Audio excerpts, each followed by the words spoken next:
honorable. Alioune Ndao, vous avez la parole. Mamadou Lamine Diaité se prépare.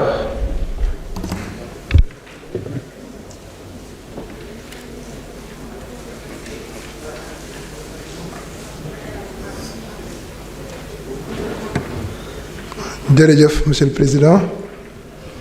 maa lay nuyu di nuyu mon ami monsieur le ministre Alioune Sall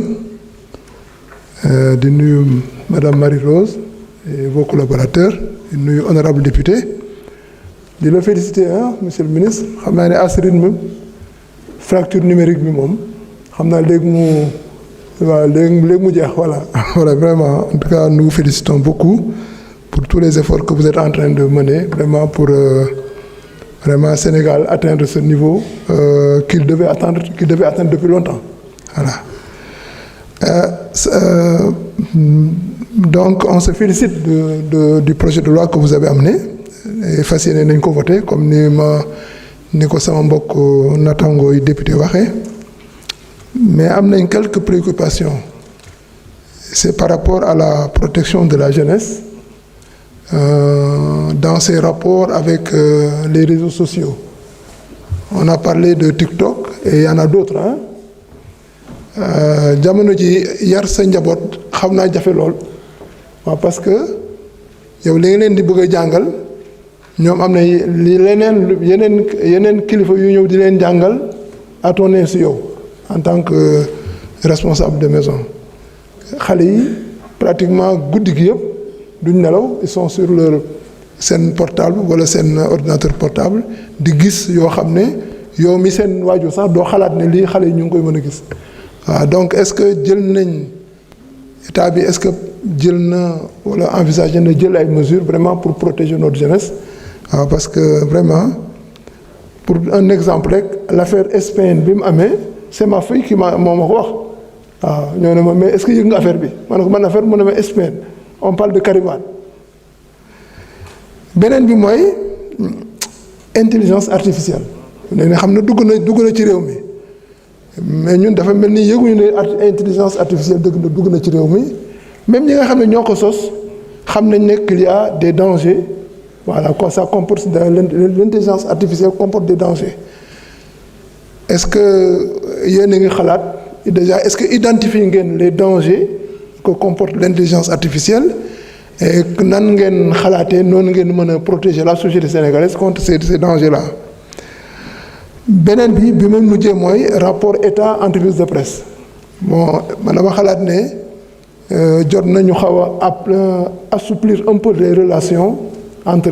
les entreprises de presse et l'État parce que au-delà des patrons de presse man ñi ma gën a intéressé mooy les employés c'est ce qui travaille dans ces entreprises c'est des pères de famille.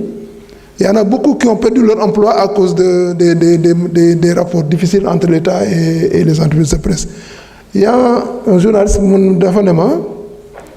ñun fi mu ne jafe-jafe yu ñuy traversé kenn xamul nu mel kenn xamul fu mu toll et pourtant nous avons voté pour le PASTEF waaw nous avons voté pour le PASTEF et actuellement ñun ñooy subir jafe-jafe yi am dans les rapports entre l'État et les entreprises de presse donc vraiment su ngeen loo ci gën a mën a bàyyi xel dina baax daal parce que c'est des pères de famille ñu ci bëri ils ont perdu leur emploi ou bien ils ne parviennent pas à vraiment à joindre les deux bouts à cause de cette situation-là jërëjëf merci. Merci honorable. Mamadou Lamine Diaité, vous avez la parole. Hassan Diop se prépare.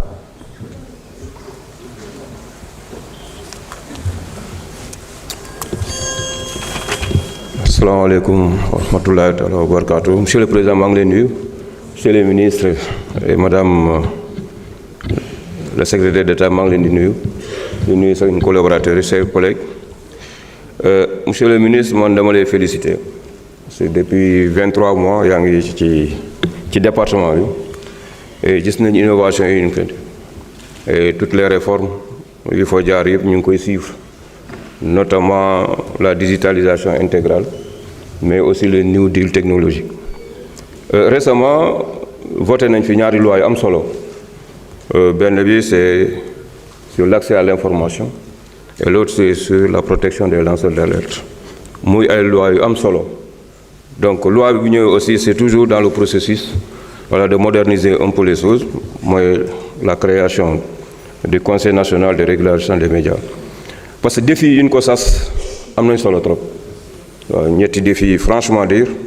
am nañ solo donc man sama préoccupation par rapport ni ñuy def ba relever ces 3 défis parce que dans l'organigramme la composition des membres gis nañu il y a 11 membres et vous avez parlé au niveau régional et départemental aussi que dinañ ko décentraliser donc je voudrais savoir est-ce que c'est le même organigramme qui va être conduit dans les régions et dans les départements mais aussi le personnel est-ce que vu l'étendue du réseau surtout les plateformes est-ce qu'il y a un moyen vraiment avec ce personnel réduit de pouvoir faire face pour mener vraiment les missions donc loolu bokk na sama préoccupation yi beneen préoccupation yi c'est par rapport à TikTok parce que en Chine dafa am ay plages horaires yoo xam ne dañ ko jagleel pour surtout les jeunes parce que aujourd'hui c'est vrai que TikTok a beaucoup révolutionné ñu ci bëri dañ koy utiliser dans le cadre de leur activité économique di def ay publicité et c'est un réseau qui est très bien suivi maintenant fii compte tenu de certaines dérives yu ñuy gis ci TikTok bi est-ce qu'on a les moyens pour restreindre tout ça donc loolu bokk na ci sama question beneen bi c'est par rapport à la formation de tous ces acteurs qui évoluent dans les plateformes surtout ñoo xam ne je parle des chroniqueurs pour leur faire connaître la réglementation mais aussi surtout la déontologie qui encadre de tous ces métiers-là est-ce que votre ministère a prévu de former ces gens parce que am na plateforme yoo xam ne vraiment am nañu audience il serait intéressant ñu fay def ay chronique ñu fay jaar di def ay émissions wala les animateurs ñu outiller leen pour ñu mën a xam toute la réglementation qui encadre l'audiovisuel au Sénégal loolu je pense que dina wàññi bu baax les dérives beneen bi c'est par rapport à l'appropriation de cette loi par le peuple sénégalais et dafay baax aussi ngeen xool seen communication bi ñu ngeen def ba ñi xam njëriñu loi bi xam franchement dire les limites de cette loi ñi ñu mën ci tënku pour bañ a indi yenn problème yi beneen bi par rapport à la Gambie c'est une banane comme ni ñu koy dans la bouche alors souvent c'est un petit pays donc boo xoolee du nord au sud c'est presque 30 kilomètres peut-être dafa gudd c'est 25 kilomètres allant jusqu'à Vélingara est-ce qu'il y a pas un moyen aujourd'hui d'arroser la Gambie par nos réseaux parce que boo fa duggee pour traverser tu es complètement déconnecté donc ngeen jàppale ñu ci xool est-ce qu'il y a cette possibilité voilà pour que ñu am le signal dans ces pays-là loolu la amoon ci kàddu di leen jaajëfal merci beaucoup. merci honorable Assane Diop mën nga ñëw jël kàddu.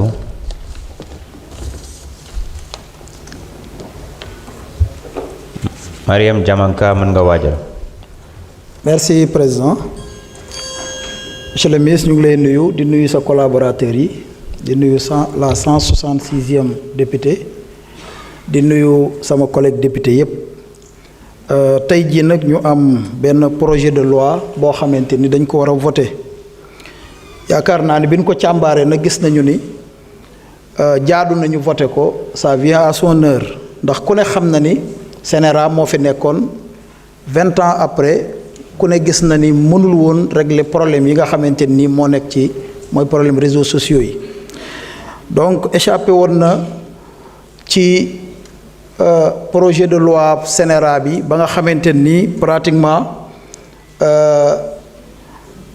loi 2008 bi rek moom moo mënoon def dara ci protection des données personnelles mais à part loolu CNRA mënul woon dara ci li nga xamante ni mooy réseaux sociaux yi ak yeneen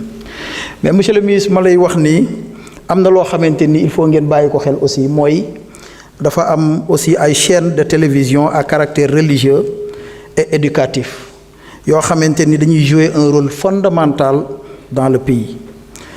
lu mel na ay Lamp Fall FM lu mel na Asfia TV